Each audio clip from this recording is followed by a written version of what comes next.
نہیں. السلام علیکم ایوری ون، کیسے ہیں آپ سب لوگ؟ تو امید ہے آپ سب لوگوں نے میرا انتظار کیا ہوگا، نہیں کیا تو کرو. خیر، ٹو دی پوائنٹ بات کرتے ہیں.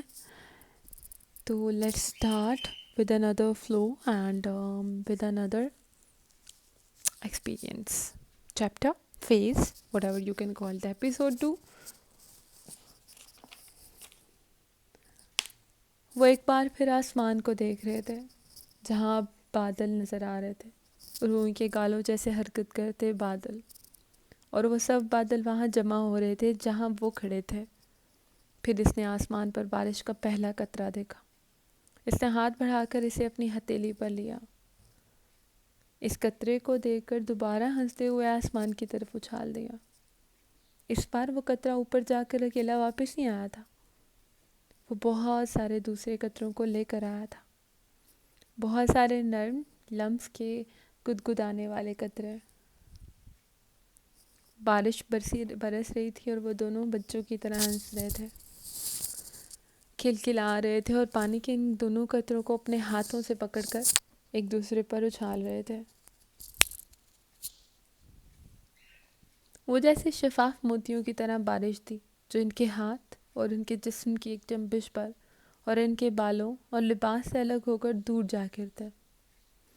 سبزے اور پھولوں کے اوپر اب بارش کے شفاف موتی جیسے قطروں کی ایک لہر سی آ گئی ہو، یوں جیسے کسی نے زمین پر کوئی شیشہ پھیلا دیا اور وہ اس شیشے پر چل رہے تھے.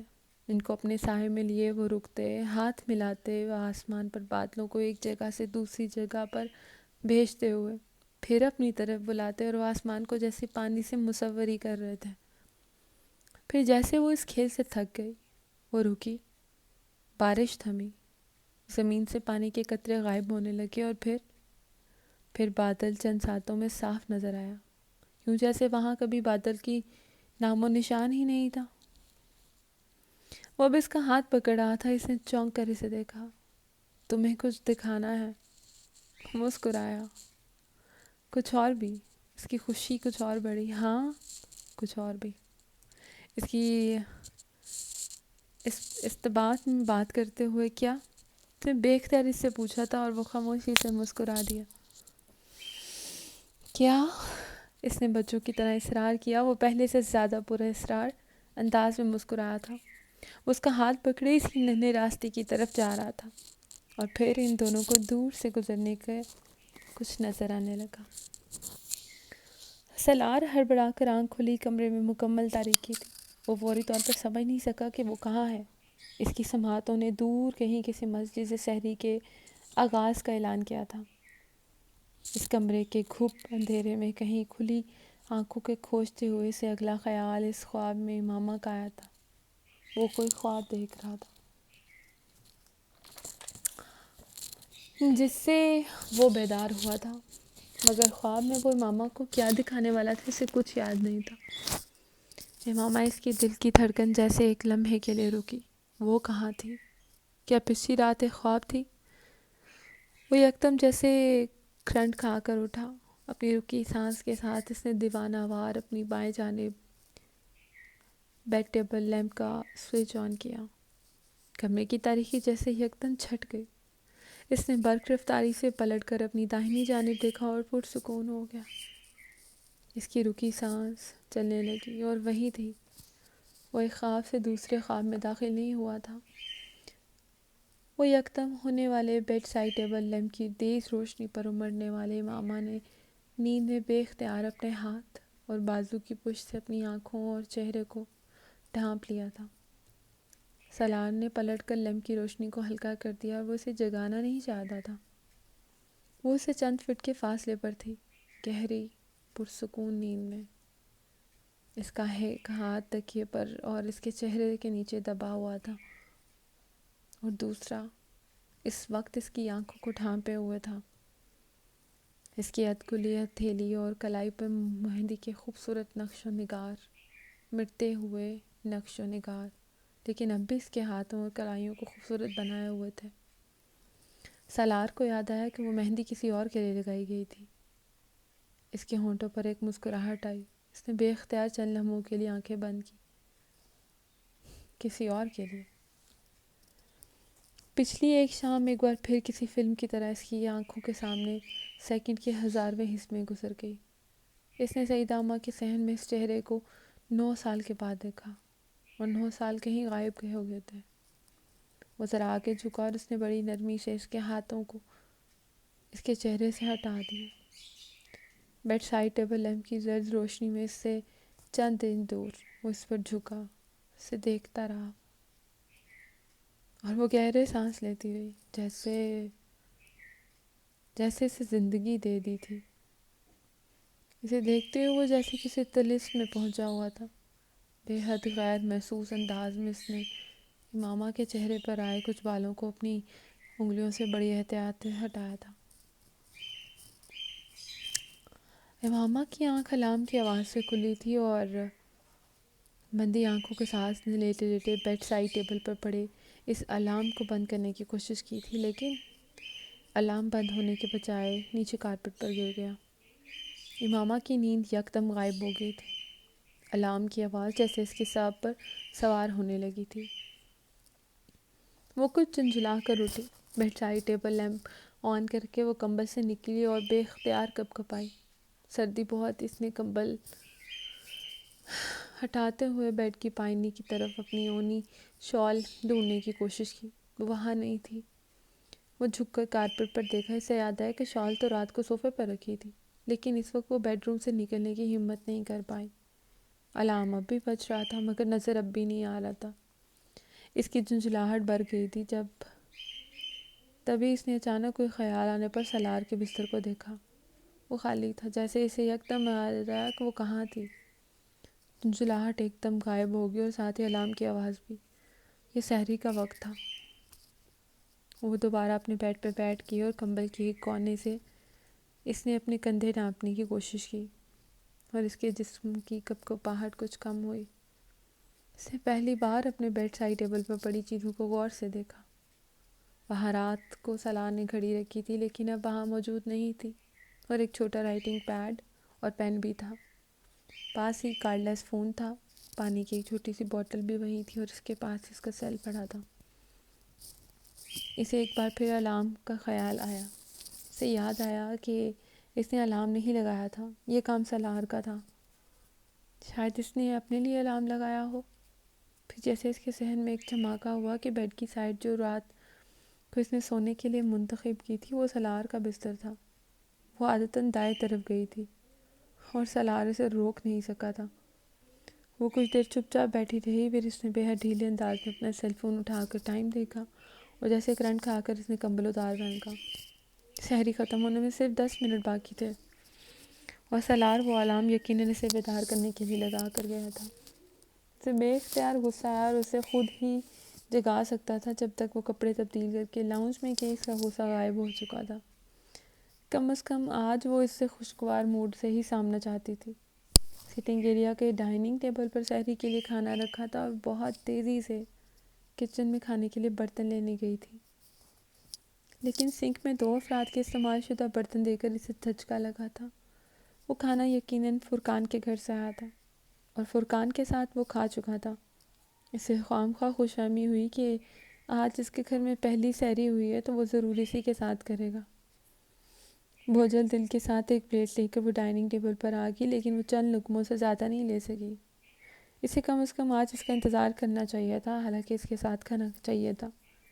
امامہ کو واقعی رنج ہوا، اور چند لمحوں کے بعد وہ بڑی بے دلی سے ٹیبل سے برتن اٹھانے لگی۔ برتن دھوتے دھوتے اذان ہونے لگی، اور جب اسے پہلی بار خیال آیا کہ سالار تو گھر میں نظر ہی نہیں آ رہا، اپنے ہاتھ میں موجود پلیٹ دھوتے دھوتے وہ اسی طرح سنک میں چھوڑ کر باہر آ گئی۔ اس کے سارے گھر میں تھا مگر وہ گھر میں نہیں تھا۔ پھر کچھ خیال آنے پر وہ بیرونی دروازے کی طرف آئی۔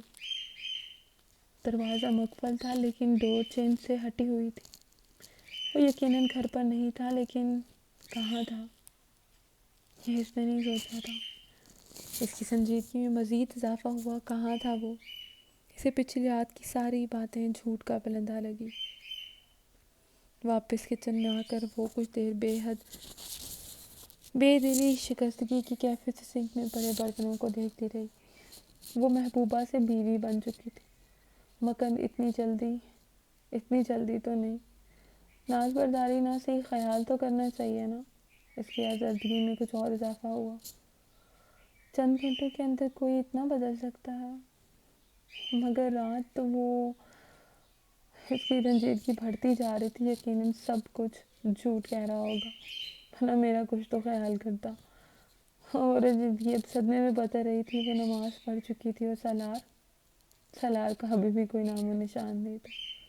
اسے جیسے تھوڑی سی تشویش ہوئی، اور وہ فجر کی نماز کے لیے بھی گیا تھا، تو ابھی تک تو اسے آ جانا چاہیے تھا۔ پھر اس نے اسی تشویش کو سر تک جھٹک دیا۔ سالار جس وقت دوبارہ اپارٹمنٹ میں آیا، وہ تو گہری نیند میں تھی۔ بیڈ روم کی لائٹ آف تھی اور ہیٹر آن تھا۔ وہ اور فرقان فجر کی نماز سے بہت پہلے مسجد میں چلے آتے، قرآن پاک کی تلاوت کرتے۔ فجر کی نماز کے بعد وہ دونوں وہیں سے بلڈنگ کے جم میں چلے جاتے، اور وہ تقریباً 1 گھنٹے کے ورک آؤٹ کے بعد وہاں سے آتے۔ آج یہ دورانی آمنہ کے امامہ ہونے کی وجہ سے کچھ لمبا ہو گیا۔ فرقان سحری کے وقت ان دونوں کے لیے کھانا لے کر آیا تھا، وہ بھوچا کا بیٹھا رہ گیا۔ وہ رات کو سالار کے جس بیان کو صدمے کی وجہ سے ذہنی حالت میں ہونے کی کسی خرابی کا نتیجہ سمجھ رہا تھا، وہ کوئی ذہنی خرابی نہیں تھی۔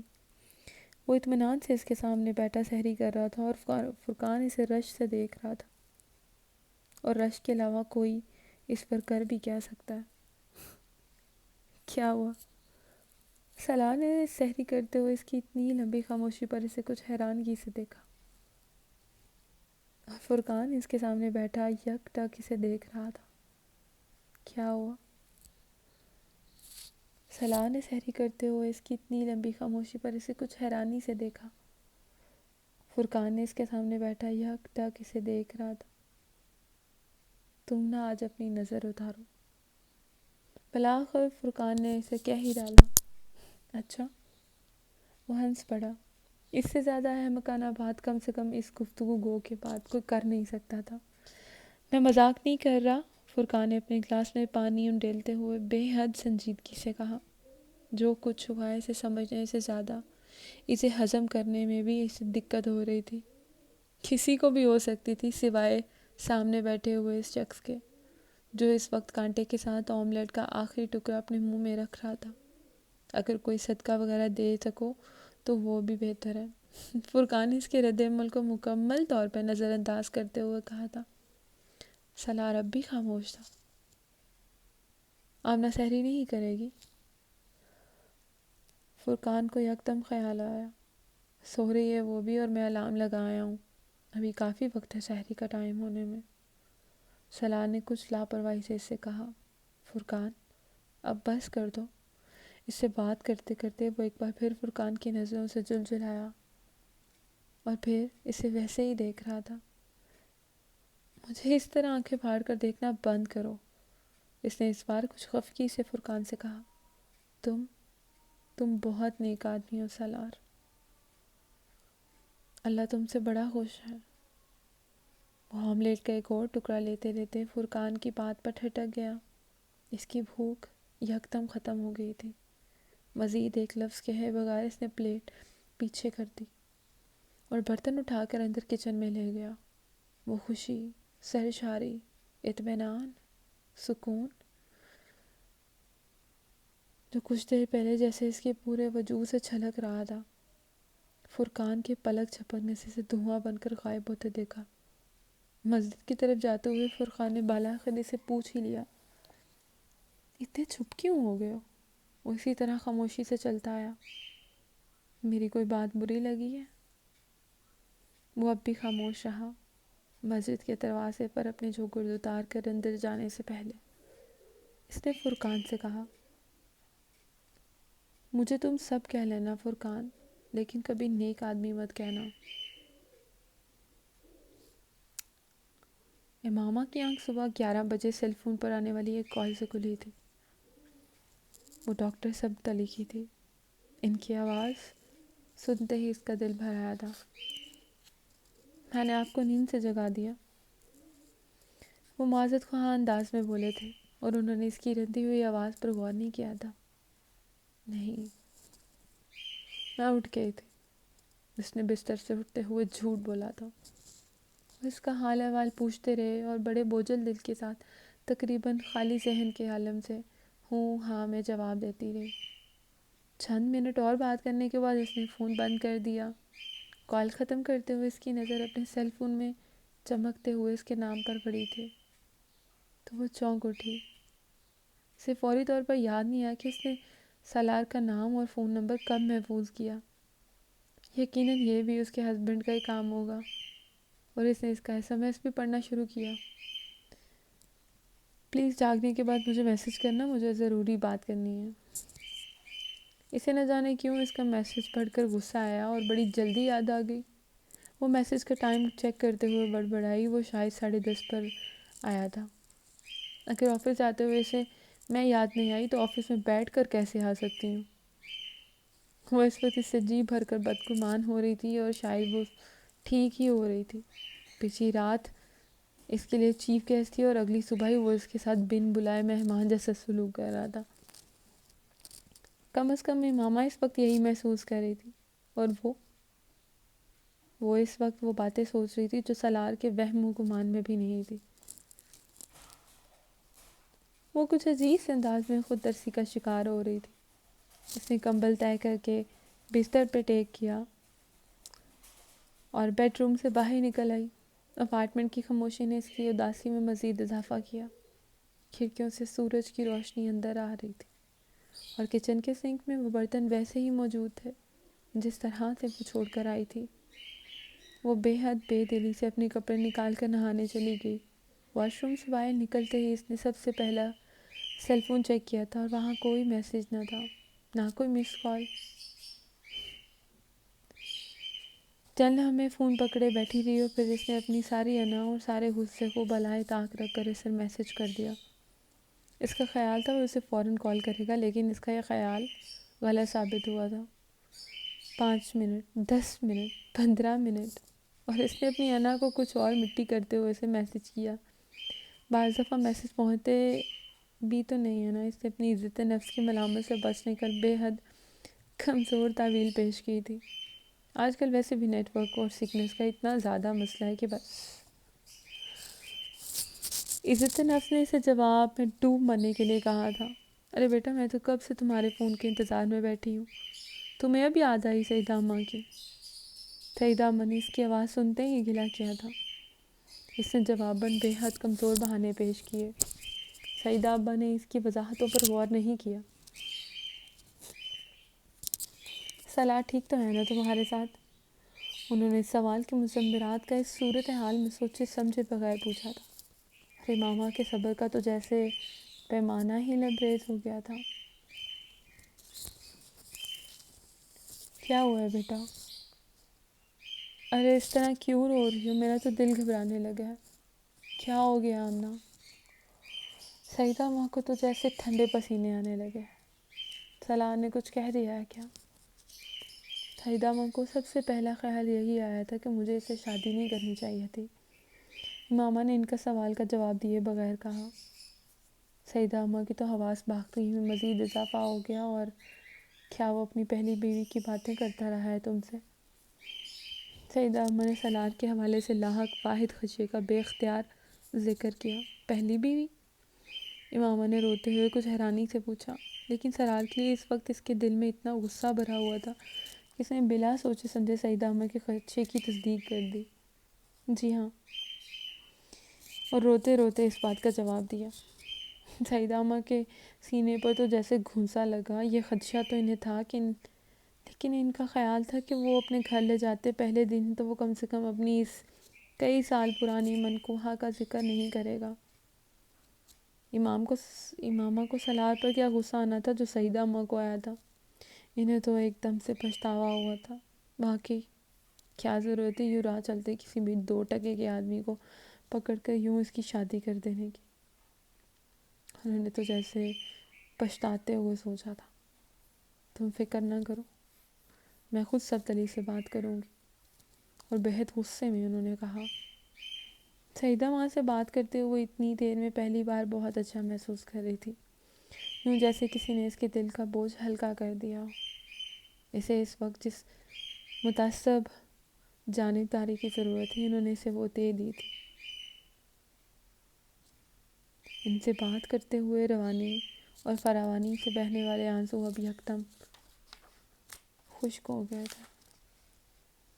وہاں سے 10 میل کے فاصلے پر اپنے بینک کے بورڈ روم میں بیٹھی ایلیویشن ٹیم کو دی جانے والی پریزنٹیشن کے اختتامیہ سوال جواب کے سیشن میں کریڈیبلٹی اینڈ ٹرسٹ فیکٹر سے متعلقہ کسی قسم کے سوال اور جواب میں بولتے ہوئے سالار کو اندازہ بھی نہیں تھا کہ اس کے گھر پر موجود اس کی 1 دن کی بیوی اور 9 سالہ محبوبہ گھر پر بیٹھی اس کی ساکھ اور نام کا تپانچہ کرنے میں مصروف تھی.